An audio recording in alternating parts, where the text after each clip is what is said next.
On connaît tous ce moment où en prenant un billet de train, on se dit « c'est fou ce que ça a augmenté les prix de la SNCF ». Eh bien sachez que ça n'a rien d'un simple sentiment. Et encore, Maud, vous savez qu'on nous explique que c'est pas le vrai prix. C'est déjà très cher, et que s'il n'y avait pas l'aide de l'État, ça serait encore plus cher que ça. Eh bien, figurez-vous que cette augmentation, elle touche les trains Ouigo, qui sont les trains bon marché. Hein. On pourrait dire quoi, les trains charters par la SNCF, 73% d'augmentation depuis 2017. Il faut comprendre pourquoi. On est passé de, alors TGV compris, Inouï compris, on est passé de 110 millions de voyageurs en 2017 à 124 millions en 2023. C'était il y a 2 ans. Il y en a peut-être, il y en est encore d'ici là. Le billet de Ouigo était à 19,80 en moyenne en 2017, il est à 34,20 €. C'est beaucoup plus cher. Mais qu'est-ce qui s'est passé ? Les TGV ont augmenté, la circulation des TGV a baissé de moins 17,5%. Il y en a moins. Alors que le Ouigo a augmenté, les parcours de Ouigo, le nombre de Ouigo de 185%. Vous imaginez la manne financière que ça suppose pour la SNCF. Et effectivement, puisque la demande est forte, eh bien, la demande étant forte, eh bien, l'offre augmente. Oui, ça veut dire qu'on est quand même un peu un système de bourse de chemin de fer. Et comme il y a beaucoup de demandes, eh bien, les prix grimpent. C'est étonnant parce que bon, c'est censé être destiné à des revenus modestes, à des gens qui n'ont pas les moyens de voyager, de prendre le train. Ça reste un peu moins cher, mais ça l'est beaucoup moins. Voilà, à savoir, est-ce que ça va continuer encore à augmenter ou est-ce qu'on va s'arrêter là? La SNCF, c'est censé toujours être un service public, n'est-ce pas, pour transporter. C'est le train de la France. Et si ça doit devenir une machine commerciale, et en plus on nous explique, oui, mais si c'était vrai, ça serait encore plus cher. Voilà, tout ça n'est pas rassurant. Peut-être problème de gestion. Monsieur Jean Castex est arrivé à la présidence de la SNCF, à la tête de la Société nationale des chemins de fer français.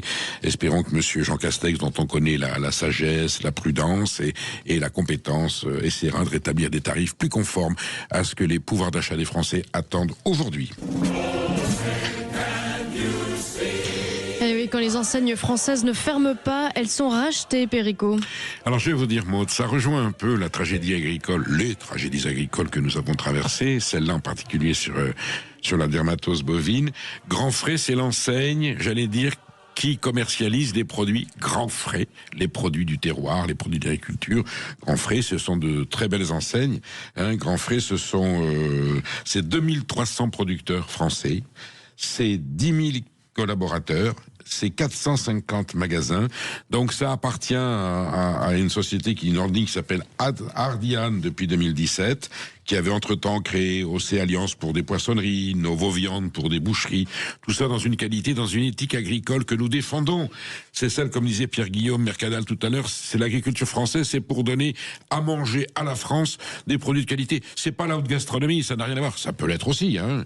Pas de grands cuisiniers sans paysans, hein. Vous connaissez ma devise depuis 30 ans, voilà. C'est parce que nous avons un patrimoine agricole absolument sublime que nous sommes le pays du bien manger et que nous avons pu développer une culture gastronomique, une connaissance, j'allais dire, et une science de la bonne chair aussi performante et qui attire autant de gens du monde entier chaque année. Donc Grand Frais passe sous contrôle américain. Ça a été vendu à une holding, Apollo, qui est un fonds de pension américain. On n'a pas la somme, ils n'ont pas voulu le dire. Voilà, on en est là. C'est terrible. Est-ce qu'on va pouvoir inverser? Enfin, si Grand Frais passe sous contrôle américain aujourd'hui, je ne vais pas pousser la métaphore jusqu'à vous dire que c'est comme si on vendait Notre-Dame ou le château de Versailles à un consortium étranger. Mais si on commence à vendre nos marchands... On vend notre vente aux Américains. Alors, on a vendu aux Chinois, on sait qu'on peut vendre des ports, des aéroports, bon voilà, des vignobles, voilà, comme vous dites, des vignobles, grands vignobles sont vendus à des étrangers. Un peu de protectionnisme, en tout cas Grand Frais sous contrôle américain, c'est un symbole de civilisation totalement désastreux qui va dans ce que nous appelons aujourd'hui la grande gabegie nationale et dont la crise agricole et la souffrance agricole est le premier et le principal témoignage. Bien sûr, sur Sud Radio, nous allons essayer de défendre ces gens qui veulent défendre ce patrimoine français. Mais maire contraint de marier une personne sous obligation de quitter le territoire français. J'aime bien qu'on dise au QTF en entier, obligation de quitter le territoire français. Ah oui, mais en attendant, je vais me marier dans une mairie française, sous le buste de Marianne, avec la photo d'Emmanuel Macron dans la mairie, et le maire va prononcer cet acte civil, qui est un acte légal de la République, à quelqu'un qui ne devrait pas se trouver là. Le maire a démissionné ses adjoints avec Perico. Ça se passe à Chessy en Seine-et-Marne. Un homme d'une quarantaine d'années a demandé à la mairie de pouvoir se marier avec sa compagne européenne, sauf que l'homme en question est soumis à une obligation de quitter le territoire français, comme vous dites, depuis 2022. Alors première question, que fait-il encore ici? Réponse, comme vous le savez, seuls 7% des OQTF sont appliqués chaque année.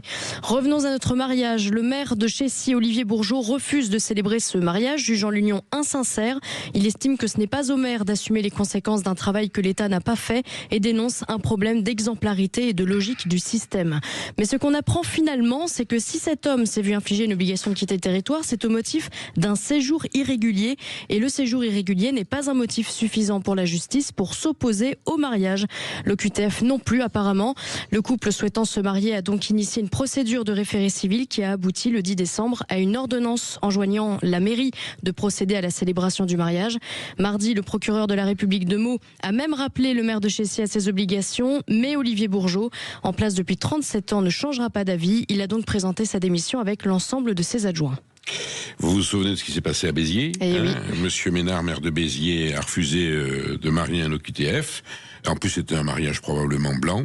Eh bien, il a dû répondre devant la justice, alors que c'est lui qui respectait les lois de la République, et c'est lui qui a été inquiété. Affaire à suivre. Enfin, là, on est quand même là aussi un peu cul par-dessus tête. Bon, enfin, j'aimerais bien un jour que Maud, on invite un juriste qui nous explique comment un procureur de la République et des juges peuvent reprocher à un maire d'appliquer la loi. Ça fait partie des paradoxes de la France. Et on apprend que le cambriolage de la maison de Christophe Beaugrand et son mari en juin dernier aurait été commandité depuis une prison. Oui, c'est notre confrère Morandini qui le révèle. Donc Christophe Beaugrand et son mari, son compagnon, je crois qu'ils sont mariés, et ils ont été victimes d'un homejacking. Eh bien, on apprend que ce homejacking a été téléguidé depuis une cellule de la prison de Meaux. Donc on avait su par l'incarcération du président de la République, l'ancien président Sarkozy, qu'il se passait des choses dans les prisons. Eh bien là, la prison finalement, on se demande s'ils sont pas encore plus à l'aise pour commettre leur forfait que s'ils étaient à l'extérieur. À suivre, hein, ma chère Maud. À suivre, bien sûr. Et on apprend, une jeune caissière qui faisait des vidéos sur les réseaux sociaux pour promouvoir l'enseigne du magasin est désormais la cible de harceleurs. Oui, alors elle s'appelle Léonie, c'est le magasin Carrefour de Laval, il y a un Carrefour à Laval. Elle faisait sur TikTok un peu de la chorégraphie des chansons, elle est devenue célèbre, c'est une animation qui est formidable, même si on n'est pas trop TikTok, mais enfin ça c'est un autre problème. Et du coup cette notoriété, cette célébrité, d'abord a attiré des attroupements, ils venaient, elle est devenue la star, elle est devenue la gloire, et du coup effectivement comme toute personne célèbre, elle a été l'objet aujourd'hui de menaces, enfin de contraintes, qui fait qu'elle a un agent de sécurité, donc la caissière du Carrefour de Laval a un agent de sécurité parce qu'elle a fait quelques démonstrations de bonheur et de bien-être sur TikTok, mais on vit une époque formidable, ma chère Maud, pourvu que ça dure. Et un conseil essentiel pour finir, ma chère. On approche la date fatidique, nous-mêmes à Sud Radio, on se prépare. Chez nous, c'est Noël aujourd'hui. Alors qu'est-ce qui se Sud passe Radio. Si vous aussi vous détestez les Secrets Santa, ces mini-Noël organisés par les entreprises qui consistent à piocher le nom d'un collègue au hasard et lui offrir un cadeau absolument nul et surtout pas cher, écoutez bien ce qui suit. La plateforme de cagnotte solidaire Tribi a lancé son concept de Secret Santa. Le principe, au lieu d'acheter un objet inutile, chaque participant fait un don à une association et offre un cadeau 0 €.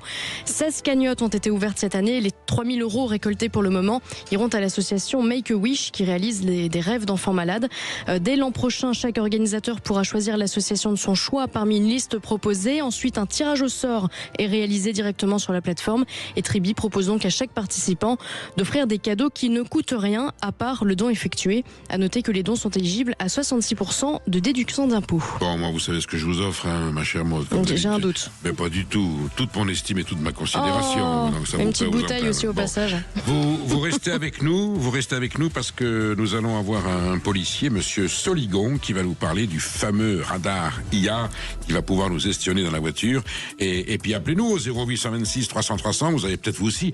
J'ai peur. Vous savez comme Bigard avec la chauve-souris. J'ai peur du radar IA.